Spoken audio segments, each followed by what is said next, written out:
jovens e não tem nenhum jovem. Então eles oraram, começaram a orar, e no dia que eles marcaram, apareceu um jovem que eles nem conheciam. O Senhor trouxe. E o que eu quero trazer aqui, vai ser uma breve reflexão, vai ser extenso como no ano passado, mas o Senhor está movendo algo no mundo muçulmano, está movendo algo nos corações. Essas guerras, elas têm sido opressoras? Têm, mas a quantidade de conversões que tem acontecido é absurda. As pessoas estão assustadas. Esse próprio pastor Faruco falou, a gente não sai do nosso país porque as pessoas estão vindo num momento que elas estão se sentindo tão oprimidas e perguntando: quem é Jesus? Como que eu faço para ser cristão? Porque eles estão se decepcionando com o extremismo. A religião deles tem mostrado esse lado extremo e eles têm refletido e querido conhecer a Jesus um pouco mais, e as igrejas estão lá fazendo seu papel. Também temos os refugiados que precisam de ajuda. Então, a Missão Portas Abertas, ela manda mensalmente uma revista, para quem fizer a sua oferta, e ela vai relatar as questões que acontecem, não só nesses dois países, mas na Coreia do Norte, que é o país que tem, nos últimos anos, tem sido o primeiro no ranking de perseguição. Você não pode ser cristão lá, não é reconhecido, é super fechado. A China, Índia, cada um tem suas nuances, mas a gente, como igreja livre, precisa estar envolvido nisso, porque o Senhor está fazendo algo no meio desse povo. Amém. Há um vento do Espírito trazendo salvação no meio dessa perseguição, assim como foi feito em Atos, quando Estevão foi morto, a igreja foi espalhada, foi dispersa, e o Evangelho se espalhou por aquela região. Assim também tem acontecido hoje. Então, nós precisamos estar envolvidos em oração e também nos envolvermos para sabermos mais, contribuirmos quem quiser. Eles entregaram para a gente umas fichas. Essa ficha aqui é igual àquela ficha do ano passado, para quem assinou. O que você faz? Você preenchendo essa ficha, eles vão mandar para a sua residência uma revista, ou essa revista, ou a próxima do mês, para que você seja informado. Você não precisa ofertar nada para preencher essa ficha. Depois, você se interessando, você querendo se envolver mais com a causa, você pode ofertar. Tem aqui, na revista mesmo, tem valor de mensagem que você pode contribuir. Eles enviam bíblias, eles enviam socorro em questões de cesta básica para esses irmãos, treinamento pós-trauma, porque crianças, homens e mulheres estão traumatizados com a guerra. Então, nossos irmãos têm feito esse trabalho lá, na Síria, no Iraque e demais. Precisa se conscientizar a respeito disso. Então, eu gostaria que os irmãos que querem preencher e saber mais informações sobre as mãos, que a gente vai distribuir, e a gente vai, nesse momento, também orar por algumas coisas. Quem quiser, vai levantando a mão.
Quem quiser, vai levantando a mão que ele vai passando aí.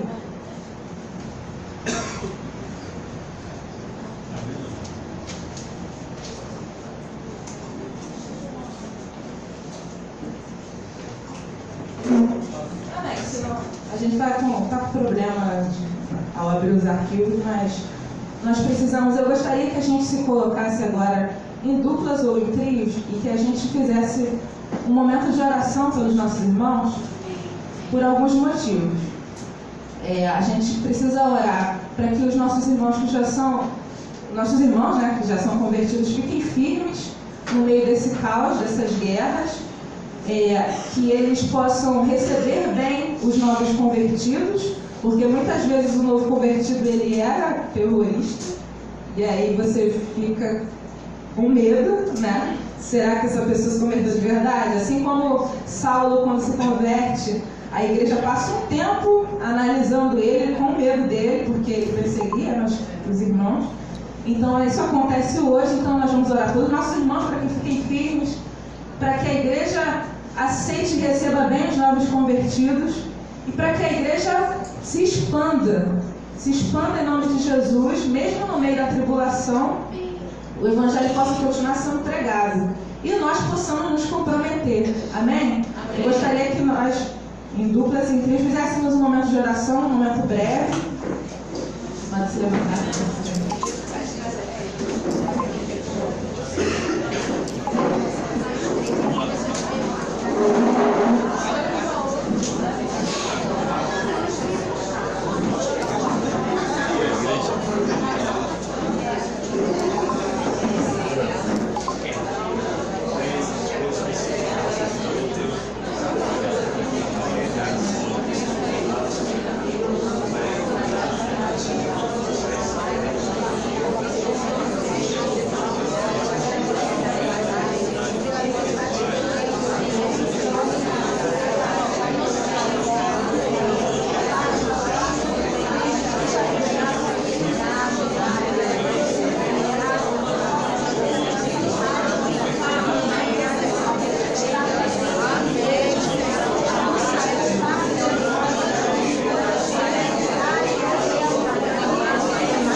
Senhor nosso Deus, nós te louvamos e te agradecemos, ó Deus, pela nossa liberdade de proclamar o Evangelho, de possuir a Bíblia, Senhor, de saber quem Tu és, ó Deus, de te louvar o Teu nome em voz alta, Senhor, como a igreja com uma porta aberta, Deus. Nós sabemos que muitos irmãos nossos, Senhor, nesse momento, vivem escondidos, ó Deus, esta fé não pode ser proclamada, ó Deus. Ó Deus, nós nos colocamos, ó Deus, diante de Ti, pedindo pela vida deles, Senhor, que o Senhor guarde as Tuas mentes, os seus corações, Senhor, porque a luta é tremenda, além das lutas normais que cada cristão já passa, a luta da perseguição é uma luta tremenda, Senhor. Nós pedimos que encoraje, Deus, os nossos irmãos nascidos no Iraque, principalmente, Deus, que estão fortaleça, Deus, o seu ânimo, Deus. Em nome de Jesus, que o Senhor supra as suas necessidades, ó Deus. Que nós, como igreja livre, Senhor, possamos ajudar a suprir as necessidades dos nossos irmãos, em oração, em contribuição, Senhor. Em nome de Jesus, cuida da questão dos refugiados, ó Deus, que estão muitas vezes sem esperança de futuro, Deus. Toma cada um nas tuas mãos, Senhor. Usa os teus servos que estão, ó Deus, próximos ali, os seus servos nativos e os seus servos que o Senhor tem enviado de várias nações, ó Deus. E toma, ó Deus, a cada um de nós, Senhor, para que possamos, ó Deus, incluir, ó Deus, sempre os nossos irmãos nas nossas orações, os nossos pedidos a Ti, Senhor, e possamos nos envolver, porque nós vemos que o Senhor está agindo, há um vento do Espírito no mundo, e as pessoas estão sendo convertidas, estão sendo salvas, sendo transformadas por conta da tribulação que estão passando, Senhor. Toma, Deus, cada um de nós nas Tuas mãos, ó Deus, e nos ensina, Deus, a amar, ó Deus, nossos irmãos que estão passando por perseguições, Senhor. Em nome de Jesus. Amém. Amém. Glória a Deus. Vai passar o vídeo? Vai passar? Então passa. Para.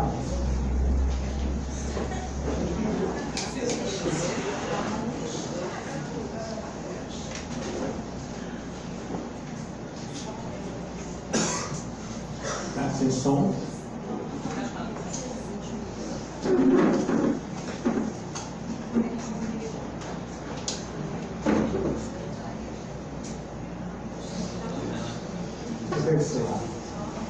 Não tem problema não, mas a imagem fala por si também.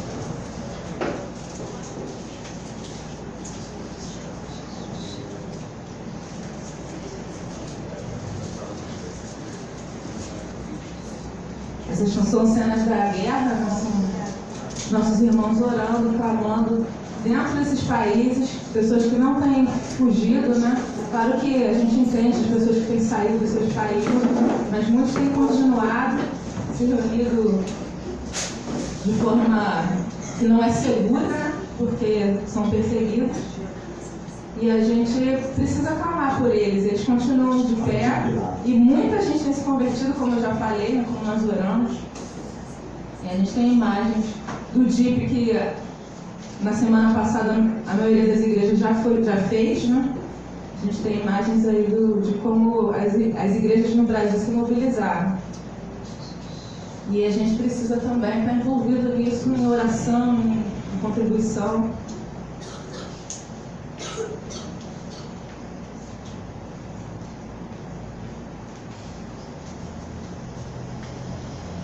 Se você entrar no site da Portas Abertas, portasabertas.org, você vai ver que existe uma classificação de perseguição.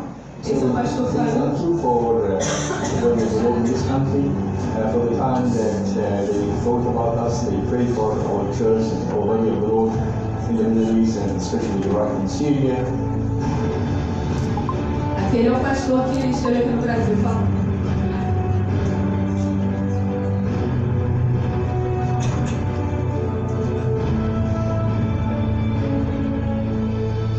Muito obrigado pelo seu engajamento e participação neste movimento de oração, que contribuiu para gerar esperança para a igreja no Iraque e Síria. Possamos continuar juntos, servindo ao Senhor e aos cristãos perseguidos. Deus abençoe ricamente a sua vida.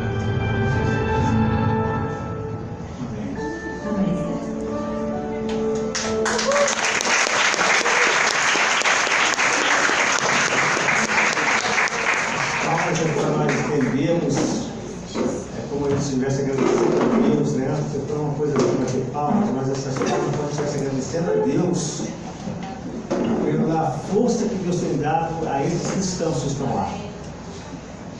O Espírito de Deus, né? Traz força para a pessoa poder aguentar, vivenciar um momento como esse, casas quebradas, prédios quebrados, às vezes falta de água, falta de alimento, né?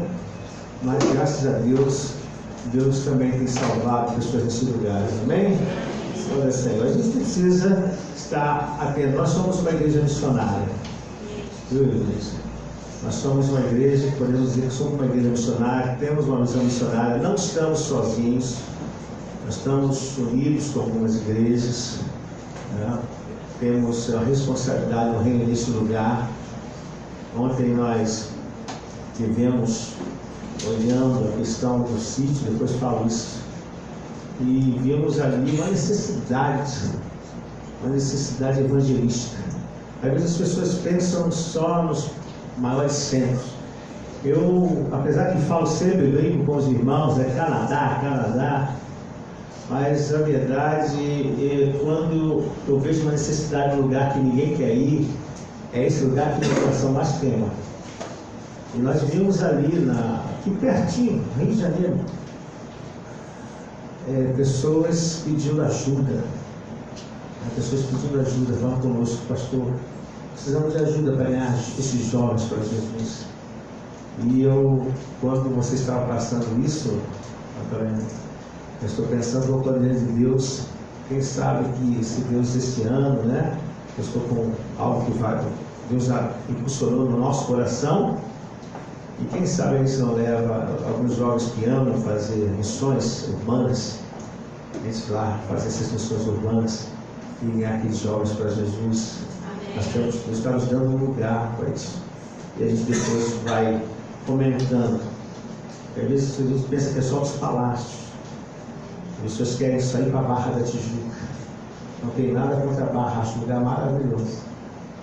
Mas tem lugares sedentos também. Né? E esse é o nosso campo. Esse é o campo que Deus tem nos dado.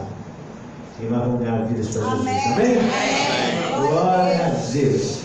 Deixa eu falar uma coisa para vocês. Eu soube hoje, porque ontem já passou. Amanhã não me pertence. Jesus está voltando. Jesus está voltando. Gente, está um mover lá nos céus. Porque qualquer hora o Senhor vai mandar tocar o chofar. Você está preparado? Esteja preparado, irmão. Esteja preparado para essa bênção. Porque aí vai acabar tudo isso, né? Fica preocupado, não. Mas eu quero me casar. Vai se casar. Mas eu quero comprar um carro. Compra o seu carro. Mas lembre-se, Jesus está voltando. Amém? Vamos abrir a palavra de Deus. Hoje eu gostaria de compartilhar com os irmãos sobre algo que Deus falou no meu coração há aproximadamente 2 semanas. Esse é um texto conhecido, não é como toda a Bíblia, né? Quando a gente começa a ler, mas é um texto gostoso de se ler, que está em 1 Samuel 7 e 2 Samuel 6. Eu gostaria que você tenha aquele marcadorzinho, aí você abra, ou então segura com as mãos, né? Faz um dedinho assim e abre. 1 Samuel 7, no versículo 1 e 2, e 2 Samuel 6, 11. Quero agradecer a Deus pela presença dos nossos amados visitantes. Depois nós teremos uma colocação também, uma palavra que o Igor vai dar, mas depois da palavra, para a igreja, né? Mas agora eu vou fazer a parte da pregação, abençoar a vida daqueles que estão nos assistindo, né? Graças a Deus, nós temos visto a misericórdia de Deus. Alguns gostam de saber as informações.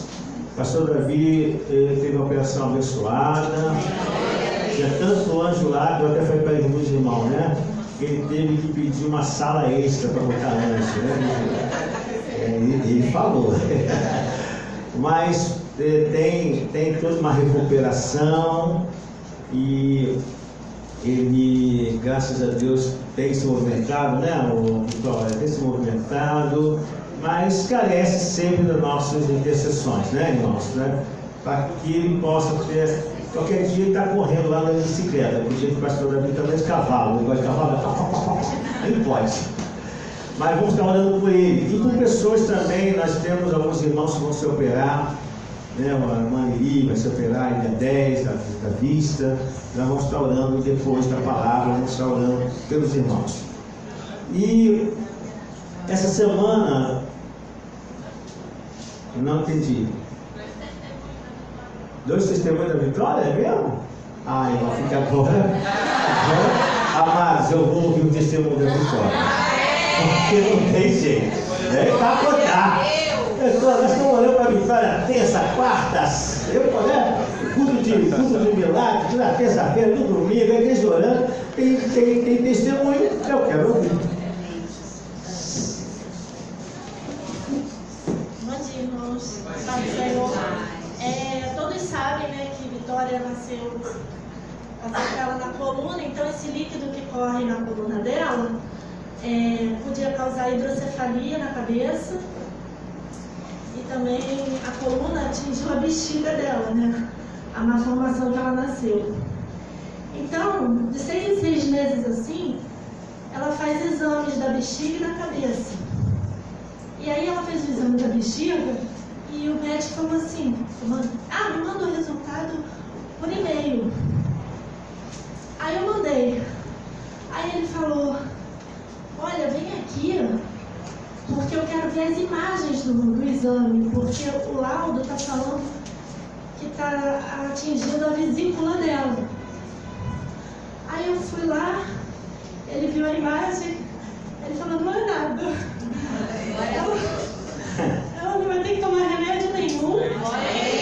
A bexiga dela, o caso dela, é um dos melhores casos, assim, não tem tanto perigo de atingir os rins.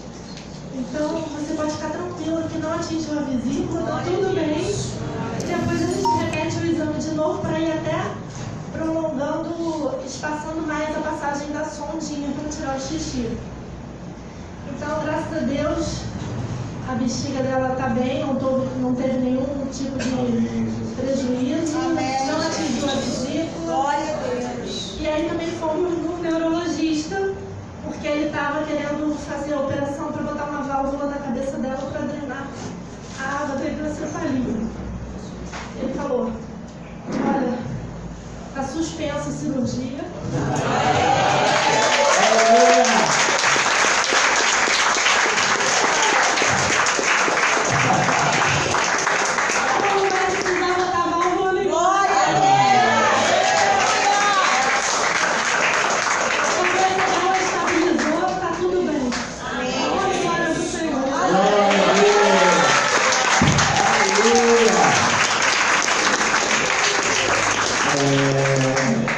Enrolação, né? Coisa boa. Me diga aqui pra mim. Coisa boa. Quero também dar uma atenção. Amar, tem outro testemunho. Da Sara.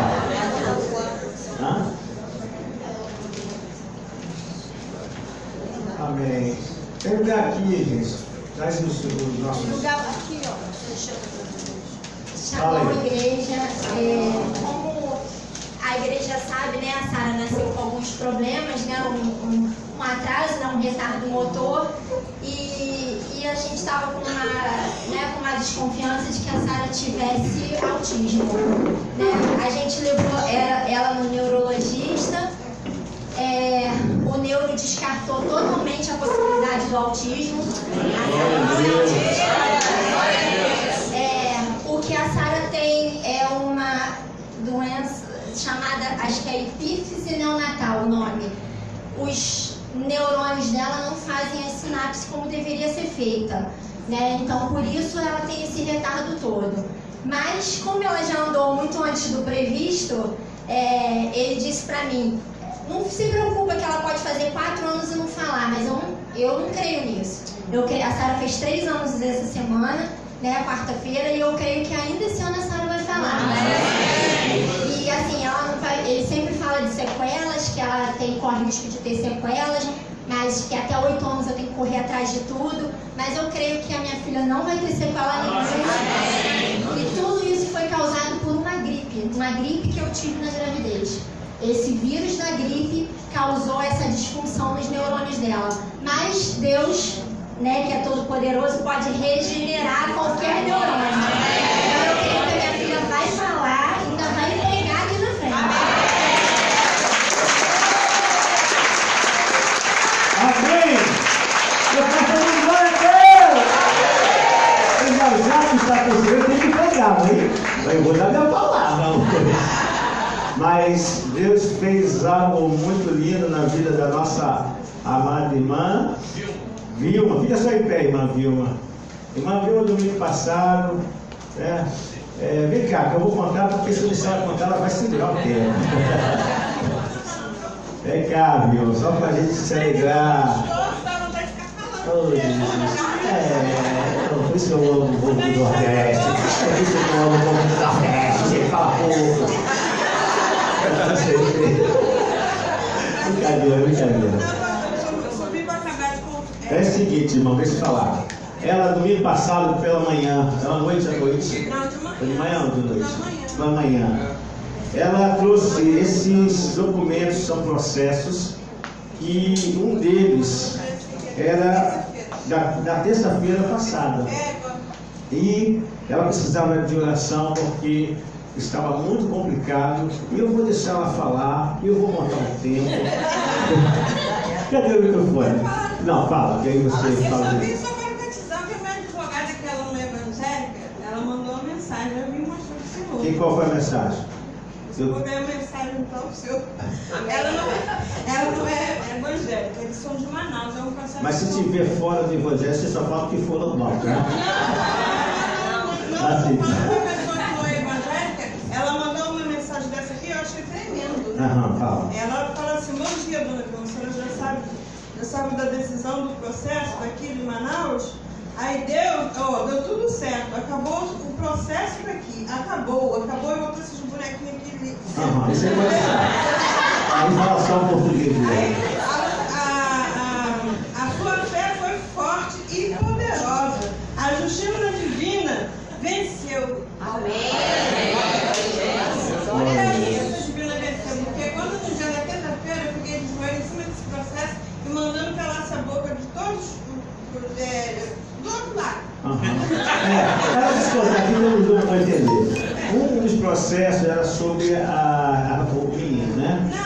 Não tem um do menino. O menino está aqui, que é o colégio do menino. E aquele outro de Manaus? Esse de Manaus. O que é o Manaus? Manaus é um processo de calúnia e falando, conforme eu estou eles perderam lá por causa do meu neto, eles estão tudo furiosos, venderam um monte de coisa que está no processo. Já entendi. Então é o seguinte, não é calúnia. Então só que o processo estava lá em Manaus. E ela estava aqui. Só que ela orou ao Senhor, estava muito complicado as coisas, e ela colocou a palavra de fé e falou, pastor, ora que nessa terça-feira o processo vai acontecer. Quando chegou na segunda-feira, irmãos, ela recebeu a notícia que suas testemunhas não compareceriam. Não é isso? Não compareceria, e ela falou, olha, os seus testemunhos não vão comparecer. E ela falou, não tem problema. O Senhor vai estar comigo, eu fui no altar do Senhor. Ela falou assim, eu orei, ela orei lá com o pastor e Deus vai me responder. Aí ela fez uma determinação, ninguém vai falar nada. O advogado não vai falar, o juiz não vai falar e Deus vai fechar esse processo. Irmãos, só para fechar aqui o assunto, o que aconteceu? A advogada na terça-feira mandou a notícia, deu uma testemunha na quarta. O juiz chegou, ele recebeu e disse assim, o negócio é o seguinte, está fechado o processo. Aleluia. Acabou o processo. Fechou o processo, não falou nada, fechou o processo e foi embora. Quantos irmãos de Deus, né? Deus, porque o Deus daqui é o Deus de Manaus, Deus que nós servimos, né? Deus que nós servimos é o Deus que está em Manaus e está em todo o universo. Deus, parabéns. Da advogada, né? Achei muito lindo. Também achei, tá bem. A gente vê a resposta de Deus, né? Amém? Vamos lá, vamos estudar a palavra. Nós estamos com, só para informar aqui, nós estamos com 2 jovens que vamos pegar ontem às 10h30 da noite, chegando de Macapá. Aqui o Gabriel está aqui do lado, né? Fica em pé, os 2 jovens. Eu vi esse menino nascer, acredito em você. E esse aqui, né? Eu conheci hoje. Ada é filho do Nonato, nosso amigão, né? Teve ano passado aqui para fazer negócio de fisiculturismo, né? Ganhou em 3º lugar na modalidade dele. Pode sentar. Mas ele veio aqui e vai tentar aí uma vaguinha nesses times pequenos, porque não é no Flamengo, né? Então, esses times pequenos. Mas aí nós buscamos, mas que Deus te abençoe, viu, Ana? E o testemunho que ele deu, estou falando do negócio de time, por quê? Para você entender. Um testemunho que ele falou, pastor Pedro, eu tive uma oportunidade, está com 20 anos. Ele disse, eu tive uma oportunidade mais cedo.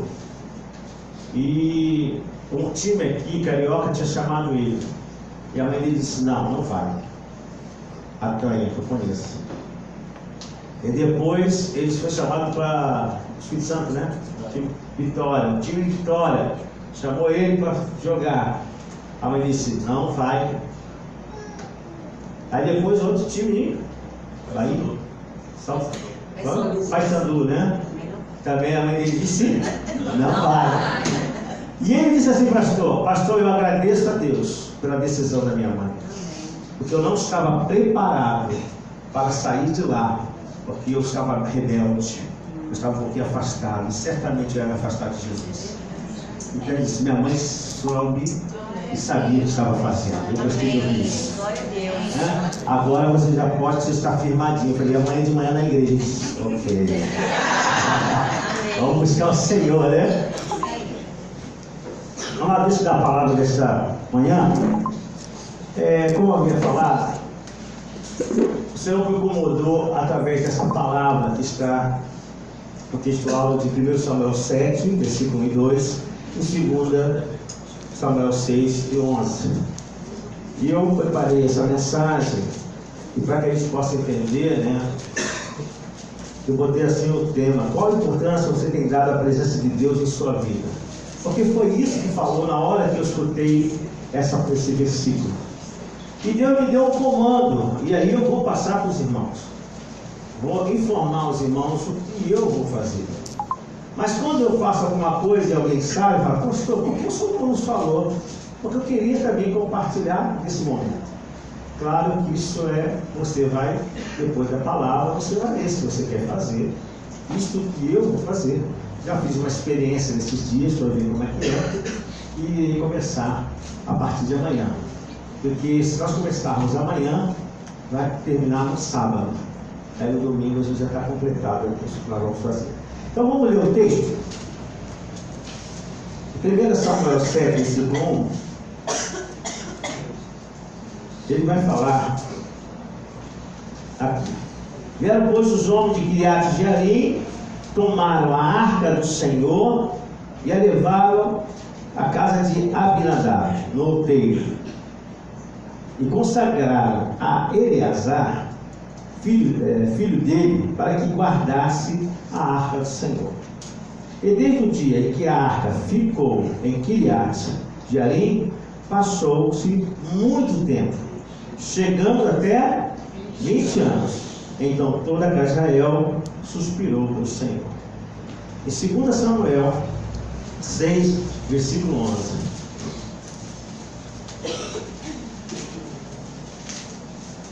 Diz assim: e ficou a arca do Senhor 3 meses na casa de Obed-edom, o Gitita, e o Senhor o abençoou e a toda a sua casa. Amém? Senhor, muito obrigado pela palavra lida nesta manhã. Esse texto aqui, ele fala sobre duas pessoas. Ele fala da presença de Deus representada pela arca. Eu estava anotando algumas coisas e hoje eu vou pegar em cima da minha anotação. Ele diz: a presença do Senhor é representada pela arca do Senhor. E esteve na casa de Abinadab, como nós lemos. A arca esteve na casa de Abinadab e de Obed-edom.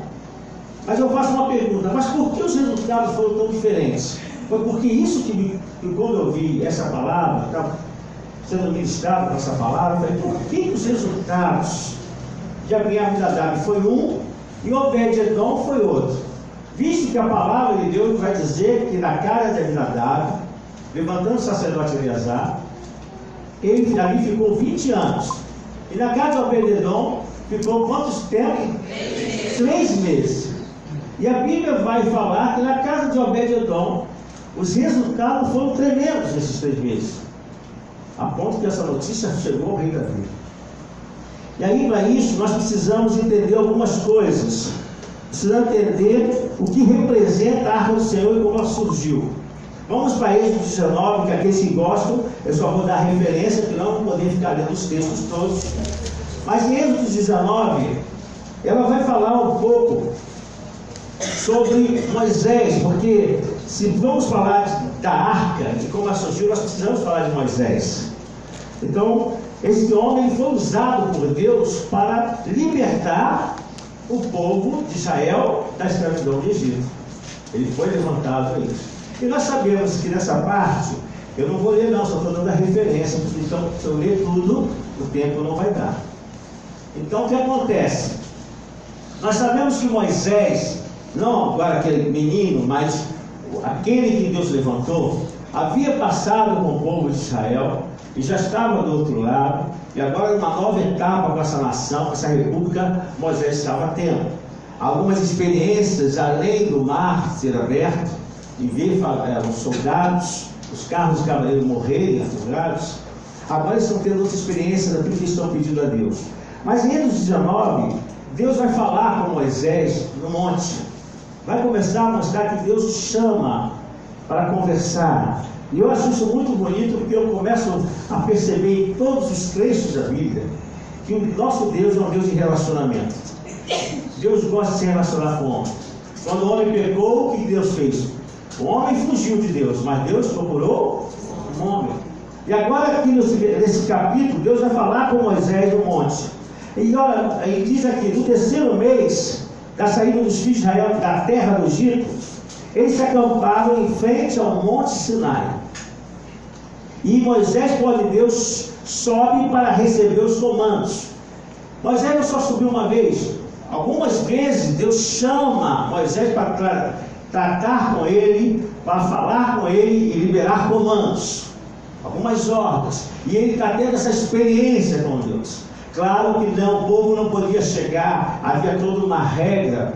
O povo não podia chegar e pisar nas áreas do monte. Eles tinham que ficar afastados. Os anciãos, eles tiveram uma experiência e não aguentaram aquela experiência. Mas a palavra de Deus mostra que os Deus de relacionamento eterno, Yahvé, começa a falar com este homem e dar comando a ele. No capítulo, em Êxodo 24, a gente vai observar o seguinte: em uma dessas convocações, o Senhor mandou que ele subisse ao monte e ficasse lá. E lá, quando ele ficou, depois ele receberia a tábua das pedras, ele receberia a lei e os mandamentos escritos por Deus. Então, agora, nesse capítulo, Deus manda ele subir, porque o tempo que ele vai ficar é um tempo bem maior. Mas acontece uma coisa que eu vi nos versículos subsequentes, vai dizer assim: Moisés tendo subido, uma nuvem cobriu o monte. Isso faz parte do versículo, só peguei pontos dos versículos. Depois os irmãos, se quiserem ver com mais detalhe, está nesse capítulo de Êxodo 24. Eu estou soltando o capítulo, peguei só os versículos e pontuei aqui, para a gente poder dar uma ideia aos irmãos. Olha que interessante: Moisés tendo subido, uma nuvem cobriu o monte Sinai, que é a presença da terra, e a nuvem o cobriu por 6 dias. E depois, a palavra de Deus diz que ao 7º dia, do meio da nuvem, chamou o Senhor a Moisés. E eu achei interessante esse momento agora, porque Deus chama, ele tem ido ao Monte Sinai, ele tem recebido comandos de Deus, orientação, mas nesse momento, nesse capítulo, agora Deus chama, a nuvem se apresenta, e ele fica no monte esperando por 6 dias. No 7º dia, dentro da nuvem, o Eterno chama Moisés e ele entra nessa presença de Deus. E ele recebe uma das coisas que a palavra de Deus vai mostrar, que ele recebe uma ordem de Deus para que ele peça, fale com o povo, para que haja uma oferta de coração, para que ele possa fazer o tabernáculo. Isso tem que ser de coração, irmão. Ofertar a Deus sempre tem que ser de coração. Tem que ter um mover no seu coração para fazer isso. Eu não me olho, eu quero que todo o povo pegue isso, não vá. Fale com o povo. Já tem se mover no seu coração, peça ouro, prata. E Deus começou a falar. E falando como seria o tabernáculo, o modelo do tabernáculo, os utensílios do tabernáculo. E a primeira coisa que ele fala é sobre a arca. É onde nós vamos parar. Nós não vamos falar sobre o tabernáculo em todos que está lá no tabernáculo. Mas uma das primeiras coisas que a gente observa é que o Senhor vai falar sobre a arca. E essa arca, para nós entendermos, era feita de material de acácia, madeira de acácia. E essa madeira, seria revestida de ouro puro, por dentro e por fora. E colocaria uma tampa sobre ela, chamada propiciatório. E ali teria os querubins. Eu acho, irmãos, quando eu estava estudando esse momento, para você entender o que eu quero dizer sobre a importância de nós darmos a importância de darmos a presença de Deus na nossa vida. O Deus, o Eterno, Yahvé, se apresenta no Monte Sinai, mas o Eterno, Ele não quer estar tão distante do seu povo. Eu, quando começo a ler isso, eu fico admirado, amados professores, pastores, líderes e membros, discípulos de Jesus, amados do Senhor. Eu fico admirado porque esse Eterno me chama, mas ele fala: olha, Moisés, eu quero que você prepare um lugar lá no meio do povo, um tabernáculo. E você vai preparar a arca, todo tecido, tudo tem um significado, tudo vai apontar para Jesus. A gente sempre tem que falar isso, amado, porque a palavra de Deus sempre aponta para Jesus, para o nosso Salvador. Amém? Amém. E a palavra do Senhor, ela vai mostrando que Ele manda fazer, e aí Ele manda botar ouro nessa madeira. O propiciatório tem os querubins, também todo em ouro. Há uma argola, isso eu gostaria de falar. Há uma argola laterais. Eles mandam, e o Senhor dá uma orientação que essa vara também em ouro precisa ser colocada na argola e nunca mais ser tirada. Não poderia ser tirada. Não podia, depois que parasse, botasse na saída, nos movimentos que eles vão ter. Nós não vamos falar desses movimentos, só quero falar sobre a arca, esse pedacinho. Esse movimento que vão ter, você vai reparar que eles poderiam desmontar e tirar, porque ninguém vai carregar, os levitas não vão carregar, tirava. Mas isso tem um significado também. Tudo tem um significado. Então a palavra do Senhor diz em Êxodo 22, para aqueles que gostam de referência, diz: ali virei a ti, falarei contigo de cima do propiciatório, do meio dos dois querubins, tudo que eu te ordenar para os filhos de Israel. Agora Deus está falando: eu vou falar contigo lá no meio do povo. Que maravilha, irmãos. Mas por que eu estou falando agora um pouquinho sobre essa questão de Moisés, para você entender como a arca surgiu. A arca não surgiu do nada. A arca surgiu de uma necessidade. E Deus queria para o povo, não para ele. Mas como Deus de relacionamento, ele está envolvido com o povo.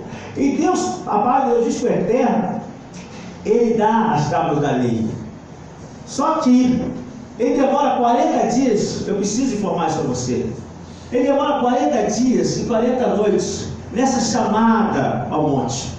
Nas outras era mais rápido. Ele subia, logo descia, e Josué, sempre prestativo, não no monte, mas esperando. E dessa vez, Josué também está lá, a palavra de Deus diz, esperando. Ele está demorando, ele não está no arraial. Ele deu ordem a Arão e Hur para que, se o povo tivesse alguma necessidade, falasse com ele enquanto ele estava obedecendo o comando do Eterno para ficar. Ele não sabia o que ia acontecer. Só que Deus passa todas essas leis, os comandos, tudo que ele precisava, e ele vem com a tábua da lei.